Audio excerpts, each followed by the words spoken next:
সামনে কুরবানি আসছে, ঈদুল আজহা। ঈদুল ফিতর চলে গেছে, ঈদুল আজহা আসছে। ঈদুল আজহার উৎসবটা কি ধর্মকে বাদ দিয়ে না ধর্মের জন্য? জোরে বলুন। তাহলে আমার আরো যারা ভাই আছে তাদেরও কিছু উৎসব আছে, তাদের উৎসব তাদের ধর্মের জন্য, তাই তো নাকি? কিন্তু আজকে ঈদুল আজহা আসছে, আমরা ঈদুল আজহাতে আমাদের ইসলামের যে নিয়ম নীতি রীতি আছে সেই অনুযায়ী আমরা ধর্ম করব, দুরেকাত নামাজও পড়ব, কুরবানি করব, কুরবানির সিন্নি আত্মীয় স্বজনকে দেব, ঠিক তো নাকি? আবার ওই সময় বলবো, ওরে আমার বান্দা বান্দি রে, ওরে আমার বান্দা রে, দুনিয়া জমিনে যখন তোর প্রতিবেশী একজন বিমারে পড়েছিল, তুই যদি তার পাশে দাঁড়াতে, তাকে ভালো মন্দ কথা বলতে, তার পাশে দাঁড়িয়ে ভালো পরামর্শ দিতে, তার সেবা করতে, তাকে সহযোগিতা করতে, বান্দারে ওই বান্দাটা তো আমারই, আমি আল্লাহ আমাকে করা হতো। কেন? আমার বান্দাকে যে ভালোবাসবে আমি আল্লাহ আমার জন্যই তো ভালোবাসবে। আমি আল্লাহ তোদেরকে জানিয়েছি, মান আহাব্বা লিল্লাহ ওয়া আবগাদা লিল্লাহ ওয়া আতা লিল্লাহ ওয়া মানআ লিল্লাহ ফাকাদ ইস্তাকমালাল ঈমান। ভালোবাসবি আমার জন্য, ওই বিমারিকে তুই যদি দেখতে এতি, ওইখানে আমি আল্লাহ আমাকে পেতি। কেননা অসহায় দুঃখীর সাথে আমি আল্লাহ থাকি। আরো জোরে বলুন সুবহান। তাহলে বলুন, আমরা গরিব দুঃখীদের পক্ষে থাকবো না বিরুদ্ধে যাব? জোরে বলুন।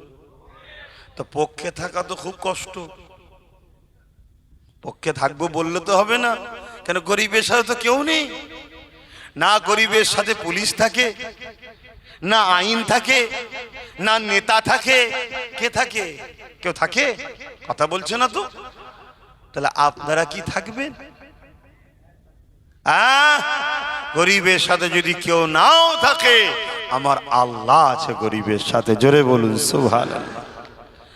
আর গরিব যদি ইমানদার হয়, মনে রেখে দিও, তুমি যদি তাকে দুনিয়ায় ভালোবাসতে পারো, দুনিয়া যদি তার সুখে দুঃখে সাথ দাও, পরকালে কঠিন দিনে যেখানে মাথার এক বেগ দেখতে লাগ, এক হাত উপরে আল্লাহ সূর্যকে নামিয়ে দেবে, এই কঠিন দিনে তুমি কিন্তু কামিয়াবি হয়ে যাবে। কেন? কিয়ামতে গরিবদের জন্য অনেক ফ্যাসিলিটি থাকবে। আল্লাহ পাকের দরবারে যখন কিয়ামতের দিন গরিবদের ওঠানো হবে, ওই সময় ফেরেশতারা বলতে লাগবে, চলো হিসাব দিতে হবে, মন দিয়ে শোনেন। ওই সময় গরিবরা বলতে লাগবে, এ আল্লাহ পাকের ফেরেশতারা, আমাদের আবার হিসাব কিসে? দুনিয়ায় তো কিছুই ছিল না, আমরা গরিব ছিলাম, হিসাবটা আবার কিসে দেবো? ওই সময় আল্লাহ পাককে ফেরেশতারা বলবে, ও রব্বি আল্লাহ, আপনার এই বান্দা বান্দি গুলো বলছে এরা গরিব ছিল, তাই হিসাব আবার কিসের? আল্লাহ পাক বলছে, ফেরেশতারে সাদ্দাকতা, আমার বান্দারা সত্য বলেছে, যাও আমি আমার বান্দা দিগকে বেহিসাব জান্নাতি করে দিলাম। এ যুবকেরা, গরিবরা, কিয়ামতের দিনে ধনীদের থেকে 500 বছর আগে জান্নাতে চলে যাবে। কত বছর আগে? বলুন বলুন। দুনিয়ায় না হয় 40 বছর গরিব, আরে 15 বছর পর তো যত জুলুম অত্যাচার, 15 বছর পরেই তো বুঝেন নাকি?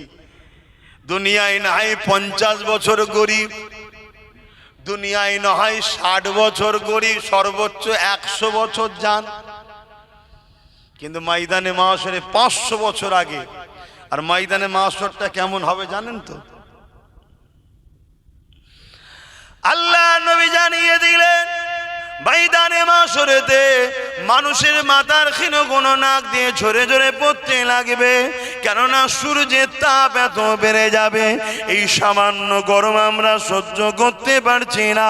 সেদিন মাথায় এক পেখ দেখতে এক হাত উপরে আল্লাহ সূর্যকে নামিয়ে দেবে। ওই সূর্যের তাপেতে মানুষের পাসিনা ঝরতে থাকবে, মাথার মগজগুলো গলে গলে নাক দিয়ে ঝরতে লাগবে। ওই ময়দানে মাশর এত কঠিন দিন হবে, যেমন লোহা গুনে দিলে পুরে লাল হয়ে যায়, জমিনটা এরকম পুরে লাল হয়ে যাবে। কেউ ওই জমিনের ওপরে দাঁড়াতে পারবে না। আমার যুবকেরা, আমার বোনেরা, আমার আম্মারা, বাবেরা, দুনিয়া দুদিনে দুনিয়ায় একটু কষ্ট করুন। লোভ লালসায় পড়ে ইমানকে বিক্রি করে দেবেন না, লোভ লালসায় পড়ে হারাম খেয়ে ফেলবেন না, লোভ লালসায় পড়ে জালিমদের সঙ্গে দল করে ফেলবেন না, ইসলাম বিদ্বেষীদের সঙ্গে সাথ দিয়ে ফেলবেন না। কেন ময়দানে মাশর এত কঠিন দিন হবে। ওই দিনেতে আল্লাহ গরিব দিগকে ধনীদের থেকে 500 বছর আগে জান্নাতে পাঠিয়ে দেবে। এবং ময়দানে মাশর টোটাল হিসাবে দিনটা কতদিন হবে? কানা মেকদন 50 আলফা সানাতি, 50,000 বছরের একটা লম্বা দিন হবে। এ যুবকেরা, ওই দিনকে একটু চিন্তা করে দুনিয়াদারি করো, একটু মাথায় রাখো। আমি বলছি না তুমি মসজিদে গিয়ে সবসময় তসবিলে বসে থাকো, সবসময় আল্লাহ আল্লাহ করো, এটা আমি বলছি না। আমি বলতে চাইছি যাই করো আল্লাহ ও রসুলের বিরোধী যেন না হয়ে যায়, দিনের বিরোধী যেন না হয়ে যায়। তোমাকে তোমার মুফতি ডাকছে, যাও, কিন্তু এই মুফতি যদি আল্লাহ ও রসুলের বিরুদ্ধে ডাকে, ও মুফতির ডাকে সাড়া দেওয়া হারাম, চলবে না। তোমাকে হুজুর ডাকছে, যাও, যদি হুজুর আল্লাহ রসুলের বিরুদ্ধে ডাকে, ওই হুজুরের ডাকে সাড়া দেওয়া হারাম, চলবে না। তোমাকে নেতা লিডার ডাকছে, আসো, কিন্তু ওই ডাকে যদি ইসলাম রসুলের বিরোধী হয়, ওই ডাকে সাড়া দেওয়া হারাম, চলবে না। মাফ করবেন, জাতিকে সজাগ করার জন্য বলছি, কোন ধর্মের বিরুদ্ধে কথা বলছি না। যার ধর্ম তার উৎসব, তাই তো নাকি? একটু হ্যাঁ কি না বলবেন তো? যার ধর্ম তার উৎসব, আমার ধর্ম আমার উৎসব, ঠিক তো নাকি? যেমন আমাদের সামনে কুরবানি আসছে, ঈদুল আজহা, ঈদুল ফিতর চলে গেছে, ঈদুল আজহা আসছে। ঈদুল আজহার উৎসবটা কি ধর্মকে বাদ দিয়ে না ধর্মের জন্য? জোরে বলুন। তাহলে আমার আরো যারা ভাই আছে তাদেরও কিছু উৎসব আছে, তাদের উৎসব তাদের ধর্মের জন্য, তাই তো নাকি? কিন্তু আজকে ঈদুল আজহা আসছে, আমরা ঈদুল আজহাতে আমাদের ইসলামের যে নিয়ম নীতি রীতি আছে সেই অনুযায়ী আমরা ধর্ম করব, 2 রাকাত নামাজও পড়ব, কুরবানি করব, কুরবানির সিন্নি আত্মীয় স্বজনকে দেব, ঠিক তো নাকি? আর না আমার প্রতিবেশী সমস্ত ধর্মের মানুষকে দেবো, কথা বলে দেবেন না? কেন দেবেন না? না ভাই, এটা তাদের জন্য নয়, এটা আমার জন্য, ঠিক তো নাকি? ঠিক তেমনি কিয়ামতের এই কঠিন দিনেতে আল্লাহ বা একটা যুবককে ডাক দেবে, ওরে আমার বান্দারে, আয় আমাকে হিসাবটা দে। ওই সময় বান্দা বলবেন, আল্লাহ জমিনের উপরে অনেক অন্যায় করেছি, অনেক ভুল করেছি, পাপাচার করেছি, আয় আল্লাহ আপনি আমাকে সবার সামনে অপমান করবেন না।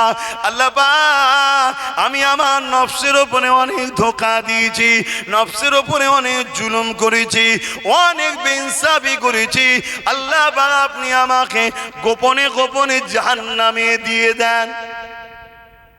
এত কোটি কোটি মানুষের সামনে আল্লাহ আপনি আমাকে অপমান করবেন না। আল্লাহ আল্লাহ আপনি আমাকে গোপনে গোপনে জাহান্নামে দিয়ে দেন। ওই সময় আল্লাহ বলবে, বান্দারে লা তাখনাতু মির রাহমাতিল্লাহ, আমার রহমত থেকে নিরাশ হয়ে যাস না।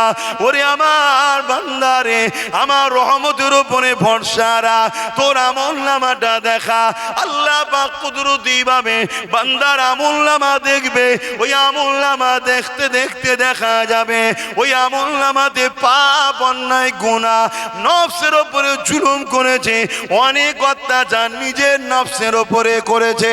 এই জন্য আল্লাহ পাক ওই বান্দার আমলনামা দেখতে দেখতে দেখা যাবে এক জায়গাতে একটা ভালো কাজ পাওয়া গেছে, যে একটা ভালো কাজ দেখে আমার আল্লাহ পাক বড় খুশি হয়ে যাবে। আল্লাহ খুশি হয়ে বলবে, ওরে আমার বান্দারে, জিন্দেগি দিলাম আমি, জমিন আমার, আসমান আমার, কায়নাত আমার, ওরে আমার বান্দারে, আমার জন্য কিছু করলি না, এত জুলুম অন্যায় নিজের নফসের উপরে করলি বান্দারে, তবে একটা কাজ তো দেখেছি যেটা দেখে আমার বড় পছন্দ হয়েছে, বান্দা তুই কোথায় যাবি বল?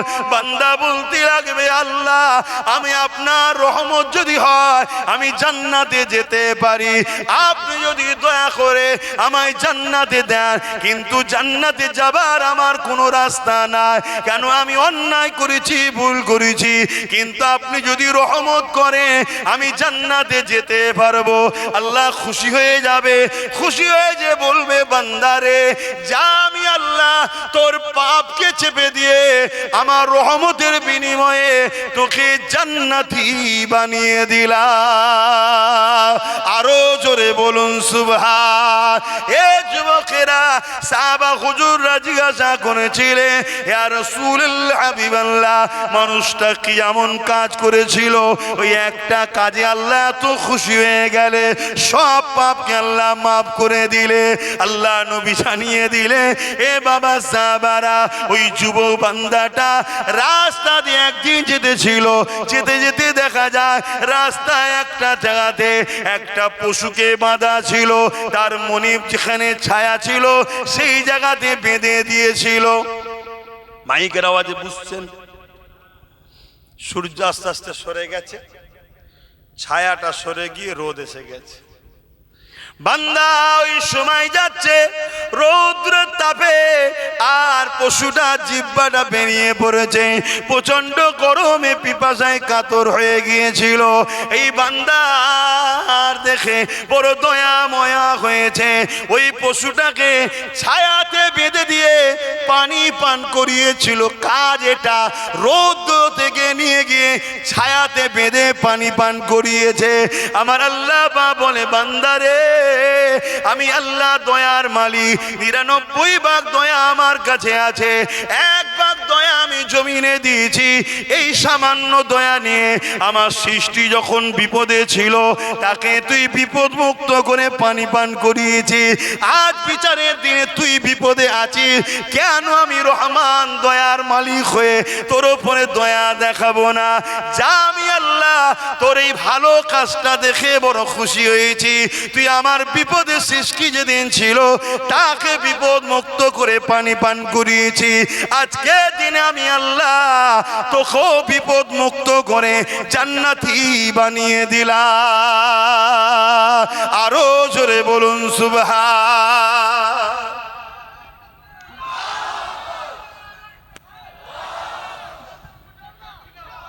ভাইরা আমার, তাহলে আজ বলুন, আল্লাহর একটা মখলুক সে বিপদে পড়েছিল, তাকে মুক্ত করে পানি পান করাতে যদি আল্লাহ কিয়ামতের দিনে এত পাপ থাকা বান্দাকেও মাফ করে দেয়, আজ আমাদের সমাজের নারীরা বিপদে, আজ আমাদের সমাজের গরিবরা বিপদে, আজ আমাদের সমাজের অন্য সম্প্রদায় হলো কেউ যদি বিপদে পড়ে তার পাশে দাঁড়ানো দরকার আছে না নাই?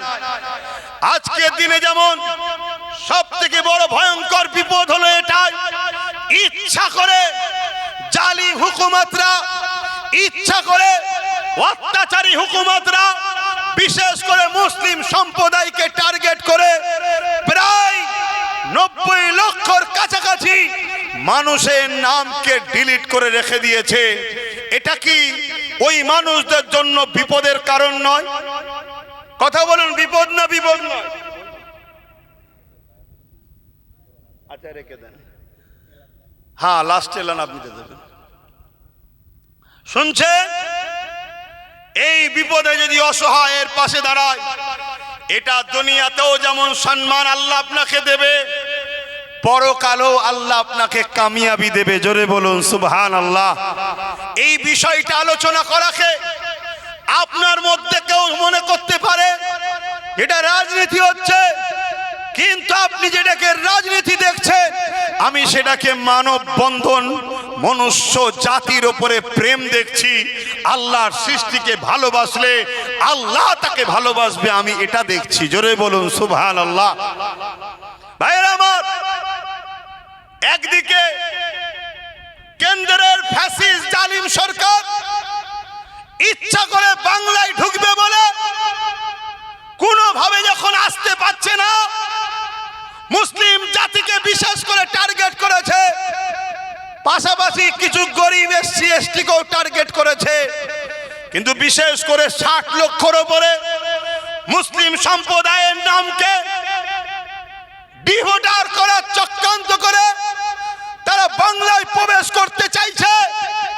আর এই কেন্দ্রের ফ্যাসিস্ট সরকারকে এই কাজ করাতে সব থেকে বেশি সহযোগিতা করছে এই রাজ্য সরকার, যে ছিল 250 কোটি টাকা খরচ করেছে এবং 90,000 অফিসার দিয়েছে, যাতে করে দ্রুততার সাথে এই মানুষের নামগুলোকে বাদ দিয়ে ডিলিট করে এসআইআর এর চক্রান্তটা যাতে তৈরি করতে পারে।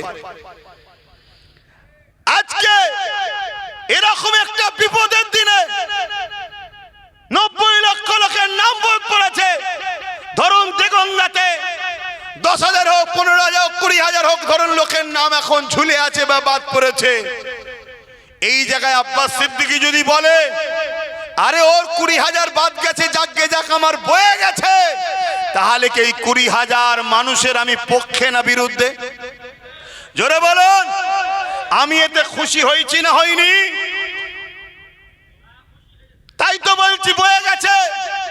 আজ দেখলাম সোশ্যাল মিডিয়ায় বা টিভিতে, মানে বক্তব্য দিচ্ছে, কোনো মোবাইলে বেরিয়ে আসছে কি আমাদের রাজ্যের প্রাক্তন মুখ্যমন্ত্রী একজন মহিলা হয়ে, মায়ের জাতের দিল বড় নরম হয়, সে বলতে লেগেছে যে ভোটার নাম ডিলিট হয়েছে, বাদ গেছে কি শুধু তোমার এলাকায়?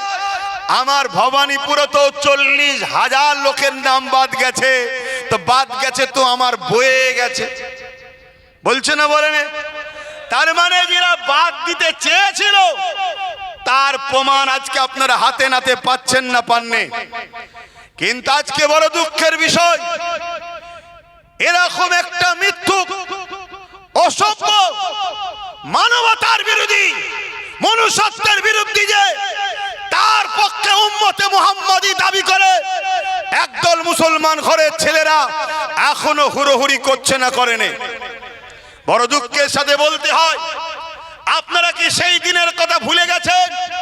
ওই কেন্দ্রের ফ্যাসিস্ট জালিম সরকার, ওই কেন্দ্রের মোদী সরকার, যে সরকার ক্ষমতার ধরে কখন কৃষকদের বিরুদ্ধে আন্দোলন করেছে, আইন তৈরি করেছে, আবার কখনো আদিবাসীদের জল জঙ্গলের বিরুদ্ধে আইন তৈরি করেছে, আবার 2024-এর শেষে 25-এর দিকে এমন করে একটা আইন তৈরি করলো যে আইনটা হলো ওয়াকফ কালা কানুন, ইসলামের সম্পদ মসজিদ মাদ্রাসা কবরস্থানের বিরুদ্ধে।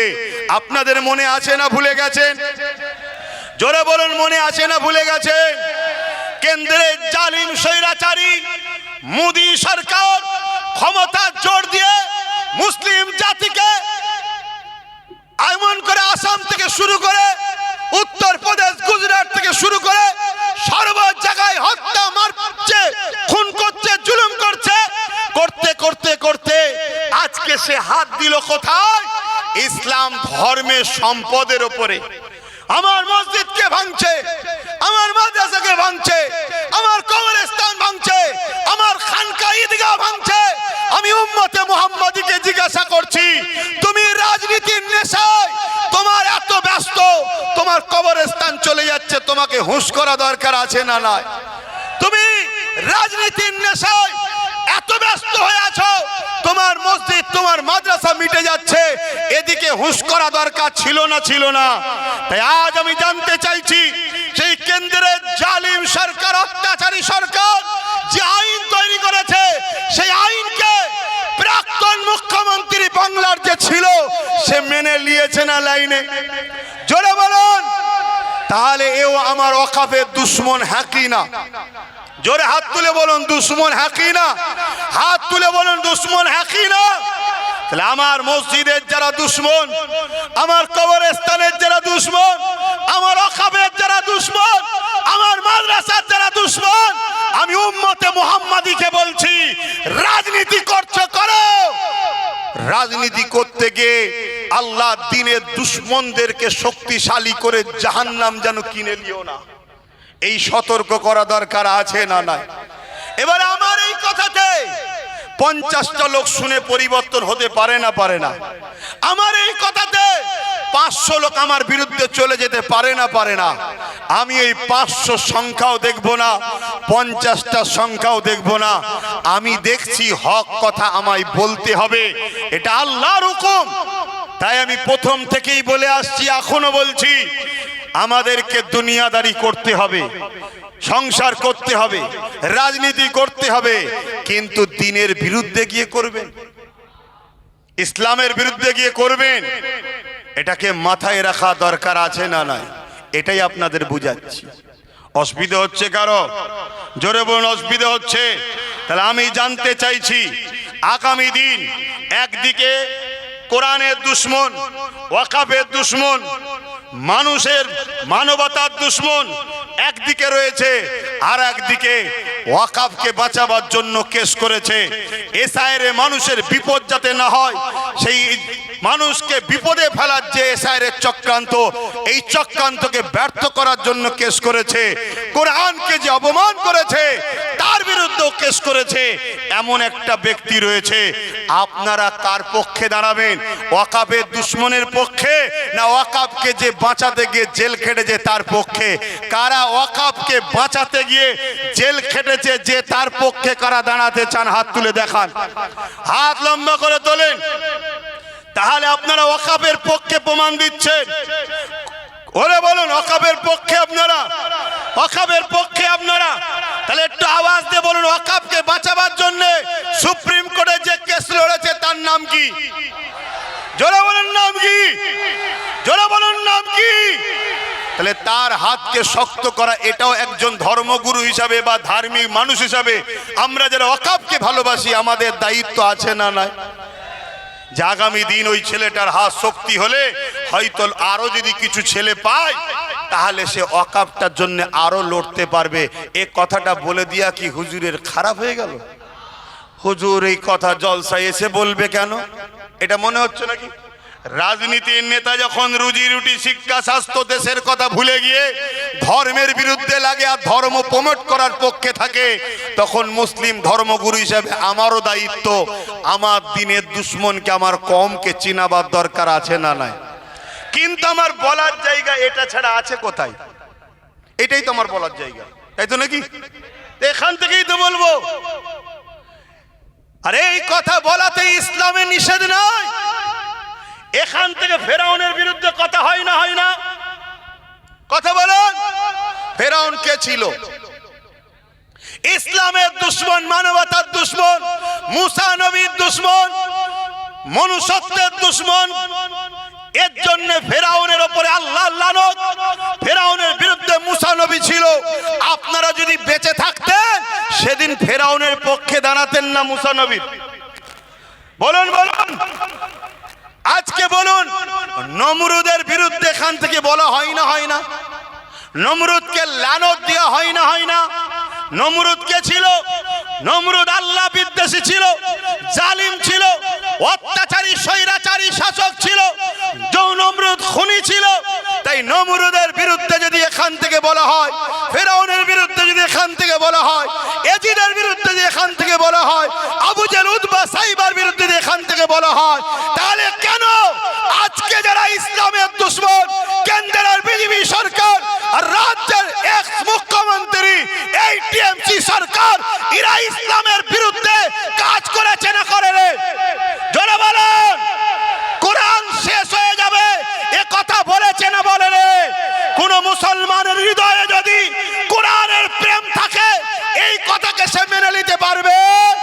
তাহলে যে কোরআনের দুশমন কোন মুসলমান তার সাথ দিতে পারে?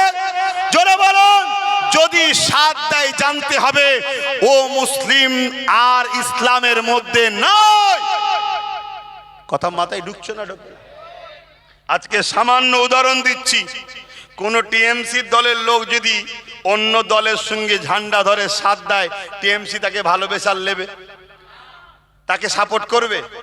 আচ্ছা, আরো যেসব দল আছে, বিজেপি ধরুন, যদি অন্য বিজেপির দলের লোক যদি অন্য দলে চলে যায়, বিজেপি তাকে আর সাথ দেবে? জোরে বলেন। আরো যেসব দল রয়েছে, কথা বুঝে আসছে? তো সেই জায়গায় তুমি যদি বলো টিএমসি থেকে অন্যদিকে চলে গেলে টিএমসি যদি সাথ না দেয়, কেন? তোমার বিরোধী দলে চলে গেছে তাই। তা যারা আমার মসজিদ মাদ্রাসা কোরআনের দুশমন, তাদের সাথ দিয়ে তুমি ইসলামে থাকো কি করে? আমার কথা মাথায় ঢুকছে না? ঢোকে নে। লাস্টে হাদিস দিয়ে প্রমাণ দেবো। আগে প্রথম মানুষ তো সাধারণটা বলছি, তারপরে দলিল লাস্টে দেবো। অসুবিধা হচ্ছে আপনাদের? জোরে বলুন, অসুবিধা হচ্ছে? আপনি ভাবছেন এ ওয়াজ করছে কেন? আরে এখন তো পরীক্ষার সময়, যাতে আমার কম ভুল জায়গায় সুইচটা না টিপে ফেলে, বুঝাবো না?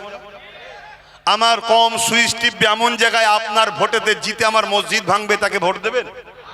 আপনার সুইচে জিতে, আপনার ভোটেতে জিতে বলবে মাদ্রাসার বাচ্চাদের মিড ডে মিল দেবো না, কুকুরের বাচ্চাকে দেবো, তাকে ভোট দেওয়া যাবে? আপনার ভোটেতে জিতে কেউ বলবে কোরআনে সূরা তওবার 5 নম্বর আয়াত হিংসা ছড়াচ্ছে, আর তার বিরুদ্ধে কয়েক হাজার কেস হবে, উপরন্তু যার নামে কেস হচ্ছে তাকে ধরবে না, তাকে ধরবে না। আর মালদা জেলার একজন কাদিরি সাহেব, মৌলানা সাহেব, বেচারি নির্দোষ, কিন্তু এই এলাকায় তাদের প্রভাব আছে, সেই এলাকায় তার বিশাল প্রভাব, মানুষ তাকে খুব চেনে চায়। যখনই দেখছে সে আইএসএফ এর পক্ষে দাঁড়াতে চাইছে, জানছে দাঁড়ালেই তো জিতে যাবে, আমি হেরে যাব, কোথাকারের ঝামেলায় তাকে তুলে নিচ্ছে। কথা বুঝলেন? তারপরে আবার আর একজন উকিল সাহেব, এ নাম জানেন তো নাকি? হ্যাঁ, আমি তার নাম বেশি বলবো না, কেন লোকটা আমার নজরে খুব একটা সুবিধা নয়, কিন্তু কিন্তু আন্দোলন গরিব দুঃখীর হয়ে করে। কেন সুবিধা নয় অত ভেতরে ডিটেলস আমি যাচ্ছি না, কারো আয়েব বলতে আমি বেশি চাইছি না, কথা বুঝে আসছে তো? সেই জায়গায় কিন্তু সে যখন আন্দোলন করতে উঠলো, অ্যাকচুয়ালি সে আন্দোলনে যায়নি, পুলিশ নাকি তাকে ডেকে নিয়ে গেছে যে একটু বুঝিয়ে সান্ত্বনা করুন। আর সে বুঝাবার আগে তার একটু ফটো তোলার খুব শখ, তা একটু ফটো যাতে ওঠে, কিছু কথা বলেছে যে কথাগুলোকে আমি অ্যাকসেপ্ট করছি না। কিন্তু তাকে যখন পুলিশ ধরলো, তখন রাজ্যের প্রাক্তন মুখ্যমন্ত্রী কি বলছে? মেন কালপিটকে ধরে ফেলেছি। ও একটা সময় কিন্তু এই রাজ্য সরকারের সাথেই ছিল, তখন কালপিট ছিল না, তখন আল্লাহর ওলি ছিল, কথা বুঝে আসছে? তাহলে এই যে নির্দোষ নির্দোষ লোকগুলোকে ধরে নিচ্ছে, এরা নাকি গরম করছে বাজার। সবচেয়ে বড় বিষয়, আর একটা জাতিকে বলছে, আমার কথাই কেউ বেজার হচ্ছেন নাকি? যদি বেজার হন নিজেকে প্রশ্ন করবেন। হ্যাঁ, যখন বলে মসজিদের ইমামরা জুম্মার দিনে উস্কানোমূলক কথা যেন না বলে, কই তখন তো তোর ব্যথা হয়নি? আর আব্বাস সিদ্দিকী যখন ইমামদের পক্ষে দাঁড়িয়ে বলবে আমার মসজিদে উস্কানোমূলক কথা হয় না, আমার মসজিদে সাম্প্রদায়িক কথা হয় না, আমার মসজিদে হিংসার কথা হয় না, আমার মসজিদে কথা হয় ইসলামের কথা, ইসলাম প্রেমের কথা বলে, ঐক্যের কথা বলে, ভ্রাতৃত্বের কথা বলে, মনুষ্যত্বের কথা বলে, শান্তির কথা বলে, সাম্যের কথা বলে, তখন আমার ওপরে রাগ হচ্ছে কেন? কথা বুঝছেন না? বোঝেন? তাহলে আপনাকে প্রশ্ন করছি, আপনি হয়তো মুসলিম ঘরের ছেলে, আপনার বাপটাও ভালো, মাটাও ভালো, কিন্তু এমন সোহবতে পড়ে গেছেন, সে আপনাকে হালাল খাদ্যর ভেতরে হারাম খাইয়ে খাইয়ে খাইয়ে খাইয়ে আপনার ভেতরটাকে খারাপ করে দিচ্ছে। তাই আমি যখন মসজিদের পক্ষে, ইমামের পক্ষে কথা বলি, আপনার তখন কষ্ট হচ্ছে। যেমন কদিন আগে এক্স মুখ্যমন্ত্রী বলল না কি, মসজিদের ইমামরা জুম্মার দিনে যেন সাম্প্রদায়িক উস্কানোমূলক কথা যেন না বলে, বলেছে না বলেনি? টোটাল ইমামদের গালে চুনকালি মাখালো না মাখালো না? এখনো যদি ইমামদের মধ্যে থেকে কোনো ইমাম এই সরকারের পা চাটে, জানতে হবে সে মুনাফেক দালাল ছাড়া অন্য কিছু নয়। এরা আওয়াজ দিয়ে বলুন ঠিক না বেঠে? আর আর কবে তোমরা জাগবে, আর কবে তোমরা শুধরাবে? যেদিন প্যালেস্টাইনের মতো তোমার সামনে বন্দুক রেখে তোমার চোখের সামনে মা বোনেদের রেপ করবে, সেদিন তোমরা জাগবে? সেদিন তো কথা বললেই সঙ্গে সঙ্গে গুলি করে দেবে। আর কবে জাগবে তোমরা? তোমার মাদ্রাসায় দুর্গা পূজা বুলডোজার চললো, তোমার ঈদগাতে নদিয়ায় বুলডোজার চললো, তোমার এই দেগঙ্গাতে কদমগাছি পঞ্চায়েতে ওয়াকফের জায়গার উপরে জোর করে টিএমসি পার্টি অফিস করলো। আর কবে জাগবে তোমরা? তোমার এই বাংলায় শিলিগুড়িতে ওয়াকফের জায়গার উপরে বিজেপি পার্টি অফিস করেছে, রাজ্য সরকার পুলিশ দিয়ে তাকে রোকে নে। তার কবে জাগবে? জাগো জাতি জাগো। একটা ছেলে ছিল পুরো বাংলাকে হিলিয়ে দিয়েছে, তার সাথে যদি 15-20টা হয়, লড়াইটা বাড়বে না কমবে? জোরে বলো। সারা জীবন শুধু একটাই চিন্তা, আর ওই ভয়েতে আমাদেরকে শেষ করে দিল। তো এই যে দেগঙ্গার মাটিতে আমি ঘুরছি, দেগঙ্গার প্রত্যেকটা গ্রামে আমাদের ভালোবাসার লোক আছে না নাই? প্রত্যেকটা গ্রামে আহলে সুন্নাতুল জামাতের ছেলে আছে, প্রত্যেকটা গ্রামে জলসা কমিটির ফোন নাম্বার আমার কাছে আছে। কম বেশি সব জায়গাতে যোগাযোগ করছি, এখনো চলছে। যা রিপোর্ট পাচ্ছি আলহামদুলিল্লাহ, এবারে নওশাদের সাথে দেগঙ্গাও সাথ দিচ্ছে। তাহলে এই যে সুযোগগুলো, এই সুযোগগুলো হাতছাড়া করো না। কথা বুঝে আসছে? আমার কথায় কষ্ট নিলেন না? কষ্ট নিলে কিছু করার নেই। আপনি কার পক্ষে ছুটছেন বলবেন? আপনি কাকে দেখে ছুটছেন? আপনি জানেন না একদিকে একজন রয়েছে আর একদিকে আরেকজন রয়েছে। আপনি আমার কথাকে খারাপ নিলে কিছু করার নেই, কিন্তু সত্যটা বলতে হবে। যদি কেউ জিতার আগে যদি রেশনের মাল চুরি করে জেলে যেতে পারে, সে জিতার পরে কি করবে আপনি ভাবতে পারছেন? কত হাজার হাজার বাচ্চার মুখের খাবারকে কেড়ে নেবে, কত হাজার হাজার লোকের চালকে চুরি করে নেবে। আপনাকে ভাবতে হবে না? একটা ভোট মানে একটা শাহাদাত। আপনার ভোটে যদি চোর তৈরি হয়, তাহলে কিয়ামতের দিন আপনাকে জবাব দিতে হবে। আপনি আমার নবীর উম্মত, আপনাকে আমি বুঝাচ্ছি, আমি অন্য জায়গার কথা বলতে আসিনি। আমি এতটুকু বলতে এসেছি, যেখানে নবী বংশের আওলাদ নওশাদ আছে, সেখানে আপনারা তার সাথে থাকেন। এইটুকু বলার রাইট আমার আছে না নাই? আমার ভালোবাসার মানুষকে জিজ্ঞেস করছি, আছে না নাই? কেন? তার উপরে কথা বলার অধিকার আমার আছে। আজকে আমার ওয়াকফ নিয়ে, আজকে আমার কি বলে মসজিদ মাদ্রাসা নিয়ে, এসআইআর নিয়ে কেউ কথা বলার ছিল? বলো। হ্যাঁ, এই কথাগুলো আপনারা বেজার হচ্ছেন, দুঃখ পেচ্ছেন। এই কথাগুলো এই জন্যই বলছি, জুলুম করা আর জুলুমকে সাপোর্ট করা এক, আলাদা নয়। জুলুম করা আর জুলুমকে সাপোর্ট করা, বলবেন তো ভাই? এক, আলাদা। জোরে বলুন, আলাদা নয়। জুলুম করে যেমন জাহান্নামে যেতে হবে, জুলুমকারীকে কেউ সাপোর্ট করলে সে জান্নাতে যাবে নাকি? হ্যাঁ, এ বিষয়ে দুটো হাদিস বলবো, শোনার ধৈর্য আছে? হ্যাঁ, তার আগে একটু সালামটা দিয়ে নি। ইয়া নবী সালাম, ইয়া রাসূল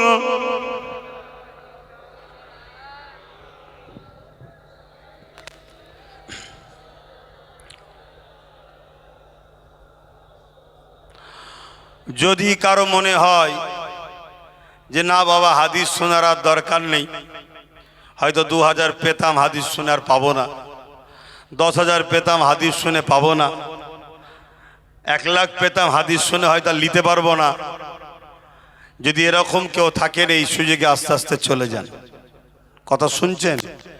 আর যদি মনে করেন যে না, দুদিনের দুনিয়া করতে গিয়ে আখেরাত না হারিয়ে যায়, তা আমরা যেমন ধর্মও শিখব, নামাজ রোজা শিখব, হজ দাড়ি টুপি শিখব, দান খায়রাত শিখব, ঠিক তেমনি আগামী দিন আমাদের দুনিয়ায় চলতে গিয়ে দেশ ও দেশবাসীর জন্য যে আমাদের ঐক্য ভূমিকা ইসলাম শিখিয়েছে, সেটাও শিখব। তাহলে আপনাদের জানা দরকার আছে না নাই? আসেন মোহাব্বতে সালাম দেন। হে নবী সালাম, ইয়া রাসূল সালাম, ইয়া হাবিব সালাম, সালাওয়াতুল্লাহ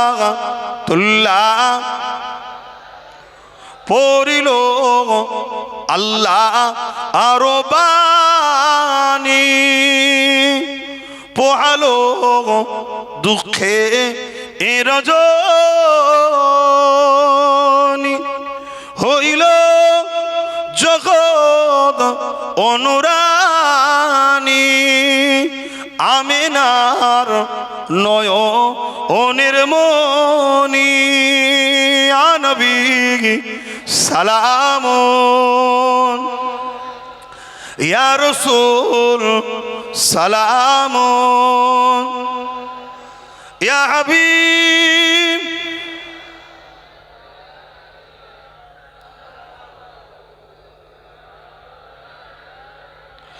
জিবরাইল দিলে এ যে আওয়াজ, খুলে দাও আসমানের দুয়ার, এসেছেন নবী ঈদের সরদার, করিতে আল্লাহ আরো দিদার, ইয়া নবী সালাম, ইয়া রাসূল ইয়া হাবিব সালাম, সালাওয়াত। ভাইরা আমার, সকলে গে আগে বসে, সকলে বসে। দরুদ শরীফ আল্লাহুম্মা সাল্লি আলা।